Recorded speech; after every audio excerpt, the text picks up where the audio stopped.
నేతల కీలక సమావేశం జరగనుంది. జేపీ నడ్డా నివాసంలో ఎన్డీఏ నేతలు భేటీ కానున్నారు. దేశంలో తాజా రాజకీయ పరిస్థితులు, ఇటీవల పార్లమెంట్ సమావేశాల్లో చోటు చేసుకున్న ఘటనలు, తదుపరి కార్యాచరణపై దీనిలో చర్చించే అవకాశం ఉంది. అటు సమావేశానికి ఏపీ సీఎం చంద్రబాబు హాజరు కానున్నారు. అనంతరం ప్రధాని మోదీ, హోంమంత్రి అమిత్ షాతో పాటు పలువురు కేంద్ర మంత్రులతో భేటీ కానున్నారు. ఈ కార్యక్రమం అనంతరం జేపీ నడ్డా నివాసంలో జరిగే ఎన్డీఏ నేతల సమావేశానికి చంద్రబాబు హాజరవుతారు. అనంతరం ప్రధాని మోదీ కేంద్ర మంత్రులతో సమావేశం కానున్నారు. వైజాగ్ స్టీల్ ప్లాంట్ అంశంపై కేంద్ర మంత్రి కుమారస్వామితో చర్చలు జరిపే ఛాన్స్ ఉంది. అనంతరం నిర్మలా సీతారామన్తో చంద్రబాబు సమావేశమయ్యే ఛాన్స్ ఉంది. ఏపీకి బడ్జెట్లో కేటాయింపులపై చర్చిస్తారని సమాచారం. అటు సాయంత్రం ప్రధాని మోదీ అమిత్ షాతో భేటీ కానున్నారు. ఏపీలో తాజా పరిణామాలపై అమిత్ షాతో చర్చించే ఛాన్స్ ఉంది. అటు రాష్ట్రాభివృద్ధికి సంబంధించి పెండింగ్ అంశాలు, వచ్చే కేంద్ర బడ్జెట్లో సాయంపై చర్చించనున్నారు. మూడోసారి ప్రభుత్వ ఏర్పాటు తర్వాత ఎన్డీఏ నేతలు భేటీ అవుతున్నారు. మహారాష్ట్ర, జార్ఖండ్ ఎన్నికల తర్వాత ఎన్డీఏ నేతలు తొలిసారి భేటీ కానున్నారు. ఢిల్లీ, బీహార్ ఎన్నికలు సమీపిస్తున్న నేపథ్యంలో ఆ రెండు రాష్ట్రాల్లో అనుసరించాల్సిన వైఖరిపై కూడా చర్చించనున్నట్టు సమాచారం. మరిన్ని డీటెయిల్స్ మా ప్రతినిధి గోపి అందిస్తారు. గోపి, ఏపీ సీఎం చంద్రబాబు ఢిల్లీ పర్యటన బిజీగా ఉండబోతోంది. ప్రధాని మోడీ సహా నలుగురు కేంద్ర మంత్రుల్ని చంద్రబాబు కలవబోతున్నారు.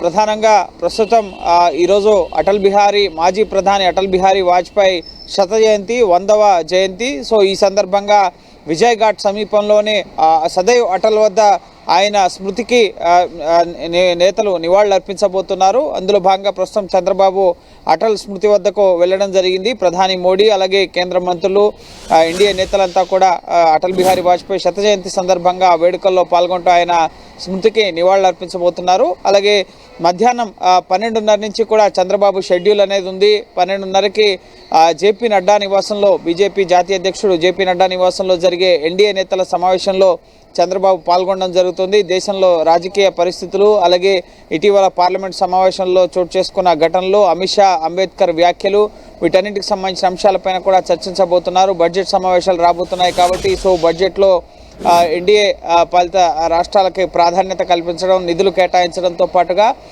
ఎన్డీఏ కూటమి మధ్య, ముఖ్యంగా ఎన్డీఏ పార్టీల మధ్య సమన్వయంతో ఏ విధంగా ముందుకు వెళ్ళాలి, ప్రతి నెలా కూడా సమావేశం అవ్వాలని చెప్పి మోడీ ఎన్డీఏ నేతలకి చెప్పడం జరిగింది. సో అందులో భాగంగా మూడోసారి కేంద్రంలో ఎన్డీఏ అధికారంలోకి వచ్చిన తర్వాత మూడోసారి ఎన్డీఏ నేతల సమావేశం జరుగుతుంది.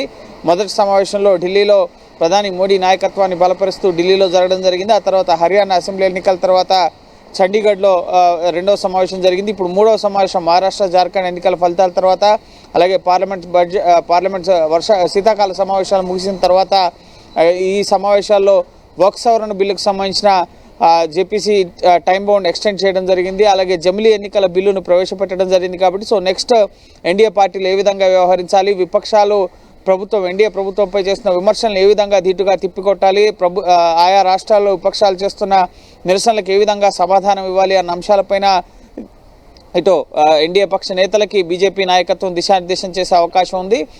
సో 12:30కి ఈ సమావేశం 2 గంటల పాటు 12:30 నుంచి 2:30 గంటల వరకు జేపీ నడ్డా నివాసంలో జరుగుతుంది. అనంతరం ముఖ్యంగా 2:30 గంటలకి ఇటు చంద్రబాబు అధికారిక నివాసం వన్ జన్పథ్లో కుమారస్వామి, కేంద్ర ఉక్కు శాఖ మంత్రి కుమారస్వామి వచ్చి చంద్రబాబుని కలవబోతున్నారు. విశాఖ స్టీల్ ప్లాంట్ ప్రైవేటీకరణ నిలుపుదల, అలాగే స్టీల్ ప్లాంట్ స్థిరీకరణకు సంబంధించి, స్టీల్ ప్లాంట్ని బలోపేతానికి సంబంధించిన అంశాలపైన ప్రధానంగా చంద్రబాబుతో చర్చించబోతున్నారు. అనంతరం 3:30 గంటలకి ఇటు కేంద్ర రైల్వే శాఖ మంత్రి అశ్విని వైష్ణవ్ చంద్రబాబు నాయుడుతో భేటీ కాబోతున్నారు. అమరావతి రైల్వే ప్రాజెక్టుకు సంబంధించిన నిర్మాణానికి ఇటీవల కేంద్రం ఆమోదం తెలపడం జరిగింది. సో ఇటు రైల్వే జోన్ ఏర్పాటుకు సంబంధించి కూడా శ్రీకాకుళంలో ల్యాండ్ని గుర్తించడం జరిగింది. కాబట్టి సో ఈ ఉత్తరాంధ్రలో ఏర్పాటు చేయబోయే రైల్వే జోన్ అంశానికి సంబంధించి, నూతన రైల్వే ప్రాజెక్టులకు సంబంధించిన అంశాలపైన ఇటు రైల్వే మంత్రితో కూడా చంద్రబాబు చర్చించబోతున్నారు. అలాగే సాయంత్రం 5 గంటలకి ప్రధానంగా ప్రధాని మోడీతో భేటీ కాబోతున్నారు. అలాగే 6:30 గంటలకి కేంద్ర హోంమంత్రి అమిత్ షాతో, అలాగే రాత్రి 7:30 గంటలకి కేంద్ర ఆర్థిక మంత్రి నిర్మలా సీతారామన్తో భేటీ కాబోతున్నారు. రాష్ట్ర అభివృద్ధికి సహకారం, అలాగే అమరావతి రాజధాని నిర్మాణానికి నిధులు, పోలవరం నిర్మాణానికి నిధులతో పాటుగా కేంద్ర బడ్జెట్లో రాష్ట్రానికి ప్రాధాన్యత. ఇప్పుడే కేంద్ర బడ్జెట్ పైన ఇటు కేంద్ర ఆర్థిక శాఖ కసరత్తును కూడా ప్రారంభించడం జరిగింది. ఆర్థిక నిపుణులతోనూ అలాగే వివిధ రంగాల ప్రముఖులతో కూడా సమావేశాలు ఏర్పాటు చేసి ఫిబ్రవరి 1న వార్షిక బడ్జెట్ని ప్రవేశపెట్టబోతున్నారు. కాబట్టి సో ముందస్తుగానే రాష్ట్రానికి ఉన్న భవిష్యత్ లక్ష్యాలు, వ్యూహాలు, ప్రణాళికలు వాటికి అనుగుణంగా కేంద్ర బడ్జెట్లో నిధుల కేటాయింపు వీటన్నిటికి సంబంధించిన అంశాలను కూడా ప్రధాని మోడీ, అమిత్ షా అలాగే ఆర్థిక మంత్రి దృష్టికి తీసుకెళ్లి రాష్ట్రానికి ప్రాధాన్యత కల్పించే విధంగా నిధుల కేటాయింపులు ఉండాలని చెప్పి వారి దృష్టికి కూడా చంద్రబాబు తీసుకెళ్లబోతున్నారు. సో బిజీగా ఈరోజు రాత్రి వరకు కూడా చంద్రబాబు ఢిల్లీ షెడ్యూల్ అనేది ఫిక్స్ అవ్వడం జరిగింది. ప్రధాని సహా కేంద్ర మంత్రుల్ని ఆయన కలవబోతున్నారు. థాంక్యూ గోపి.